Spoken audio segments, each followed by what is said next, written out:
बच्चों good morning. आज हम आपको कक्षा 10 गणित में इकाई बीजगणित में अध्याय 3 दो चर वाले रैखिक पद में प्रश्नावली 3.2 आज हम आपको प्रश्न नंबर 2 बता रहे हैं। इसमें इसके 3 खंड हैं। तो देखिए प्रश्न नंबर 2, अनुपातों A1/A2, B1/B2 और C1/C2 की तुलना करके ज्ञात कीजिए कि निम्न समीकरण युग्म द्वारा निरूपित रेखाएं एक बिंदु पर प्रतिच्छेद करती हैं। प्रतिच्छेद माने काटती हैं, समांतर हैं अथवा संपाती हैं। यानी तीनों पॉइंट दिए हैं कि कौन सी शर्त इसमें कंप्लीट हो रही है। प्रतिच्छेद करती हैं, समांतर हैं अथवा संपाती हैं। तो देखिए तीनों खंड हमने यहाँ लिखे। अब हम इसमें से ये देखते हैं कि कौन सा खंड आपको बताया जाए जिससे आपके तीनों खंड सरल हो जाएं। तो यहाँ देखिए ये दोनों खंड इसमें एकदम सिंपल हैं, पहला और तीसरा, इसीलिए हमने दूसरा खंड लिया है इसका आपको समझाने के लिए। यदि आपको नहीं आता है तो बाद में आप पूछ सकते हैं कमेंट बॉक्स के द्वारा, उसमें आप अपना कमेंट दें। तो देखिए 2 का सेकंड, 9x + 3y + 12 = 0, समीकरण नंबर 1। 18x + 6y + 24 = 0, समीकरण नंबर 2। अब इनकी हम तुलना करेंगे मानक समीकरण से। तो उपरोक्त समीकरणों की तुलना मानक समीकरणों से करने पर तो A1 सीधे ऊपर नीचे ही रखें, लिखने में एकदम सिंपल रहता है।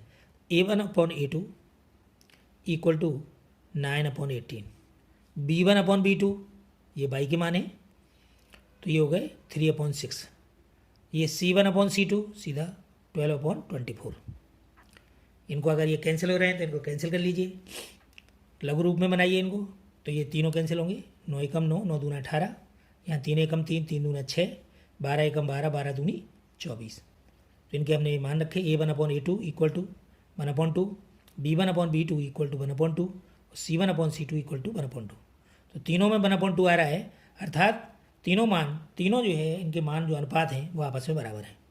तो इसलिए A1/A2 = B1/B2 = C1/C2। तो इसके आधार पर जो इसकी बीजगणितीय व्याख्या है उसमें लिखा है कि ये संपाती रेखाएं हैं। तो इसलिए यहाँ हमने लिखा अतः दी गई रेखाएं संपाती रेखाएं, अतः दी गई रेखाएं संपाती रेखाएं।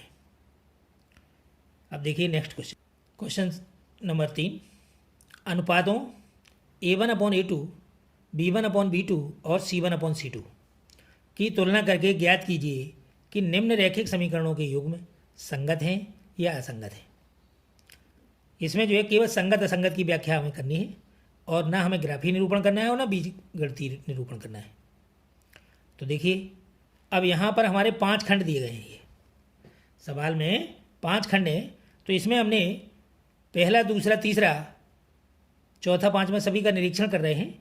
और निरीक्षण करने से हमने पाया कि बच्चे जो है तीसरे खंड को ज़्यादा कठिन मानते हैं, क्योंकि इसमें एक ये केवल भिन्नात्मक संख्या के कारण इसको कठिन मानते हैं। तो इसीलिए हमने खंड यहाँ तीसरा लिया। तो तीसरे खंड को देखिए, 3/2x + 5/3y = 7। अब इसमें जो कठिन मानते हैं उसको देखो, कठिन को हमने सबसे पहले ही सरल कर दिया, इसलिए समझाने के लिए सरल करने पर यहाँ पर 2 और 3 का जो मासा आता है 6, तो 6 का हमने पूरे समीकरण में दोनों पक्षों में इसमें गुणा कर दिया। तो ये हो गया, यहाँ 2 से 6 कटेगा 3 बार, तो 3 × 9, तो ये हो गया 9x धन, यहाँ 3 से कटेगा 6, 3 दूना 6, 2 आया, 2 पंचे 10, 10y और 6 सत्ते 42। ये हो गया समीकरण नंबर 1। यहाँ हमने लिखा भी है दोनों पक्षों में 6 का गुणा करने पर। अब नेक्स्ट समीकरण है आपका 9x - 10y = 14। तो ये 9x - 10y = 14 समीकरण नंबर 2। दोनों समीकरणों की तुलना कर दी मानक समीकरण से। तो ये A1/A2 ये 9/9 समीकरण में देख रहे हैं आप, 9/9, 10/10, यहाँ 42/14। तो इनको हमने B1/B2 इनको रखा मानों को, C1/C2 42/14। अब इनको हमने लघु रूप में बदला इनको, तो इनको हल किया तो 9 से 9 एक बार कटा, यहाँ 10 से 10 भी एक बार कट गया, 10 एकम 10 और यहाँ ये 10 एकम 10, तो ये ऋण 1 आ गया, यहाँ 1 आ गया और यहाँ 14 एकम 14, 14 × 42, तो 3 और 1 आ गया। अब इनके अनुपात रख लिए। तो A1/A2 = 1/1, B1/B2 = -1, 1/-1, C1/C2 = 3/1। तो यहाँ हम देख रहे हैं कि ये जो है कोई भी मान किसी के बराबर नहीं है। तो यहाँ पर हम दो मानों को ही सबसे पहले प्रधानता देंगे। तो A1/A2 not equal to B1/B2। तो ये शर्त है, पीछे हमने जहाँ समझाया था वहाँ सारणी में लिखा हुआ है।